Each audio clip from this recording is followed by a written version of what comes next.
शिरूर अनंतपाळ नगरपंचायत नगराध्यक्षपदी चंद्रकला शिवणे तर उपनगराध्यक्षपदी अनंत काळे।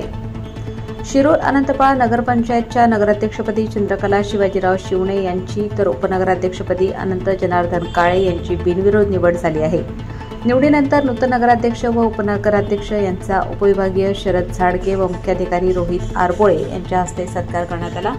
शिरूर अनंतपाळ नगरपंचायतच्या नगराध्यक्षा मायावती गणेश धुमाळे व उपनगराध्यक्षा सुषमाताई बसवराज मठपती यांनी राजीनामा दिल्याने या दोन्ही जागा रिक्त झाल्या होत्या। यात माजी मंत्री आमदार संभाजीराव पाटील निलंगेकर व युवा नेते अरविंद पाटील निलंगेकर यांच्या मार्गदर्शनाखाली या रिक्त पदावर नगराध्यक्षपदी चंद्रकला शिवाजीराव शिवणे यांची तर उपनगराध्यक्षपदी अनंत जनार्दन काळे यांची बिनविरोध निवड करण्यात आली। दरम्यान शिरूर अनंतपाळ नगरपंचायत सभागृहात दिनांक 7 जुलै सोमवार रोजी अध्यासी अधिकारी तथा उपविभागीय अधिकारी शरद झाडके, मुख्याधिकारी रोहित आरबोळे यांच्या उपस्थितीत नगराध्यक्षपदाची निवड प्रक्रिया पूर्ण करण्यात आली।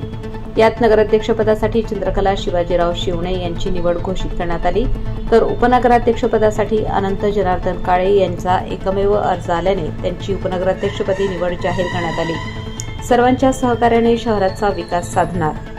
शिरूर अनंतपाळ नगरपंचायतमध्ये नगराध्यक्ष व उपनगराध्यक्ष म्हणून माजी मंत्री आमदार संभाजीराव पाटील निलंगेकर, अरविंद पाटील निलंगेकर व सर्व नगरसेवकांनी काम करण्याची संधी दिली असून येणाऱ्या काळात पक्षश्रेष्ठींच्या मार्गदर्शनाखाली सर्व नगरसेवक व शहरवासियांच्या सहकार्याने शहराचा सर्वांगीण विकासासाठी आम्ही कटिबद्ध आहोत, नगराध्यक्षा चंद्रकला शिवणे, उपनगराध्यक्ष अनंत काळे यांनी सांगितले। शिरूर अनंतपाळ तालुका प्रतिनिधी फतेह अली खान पठाण।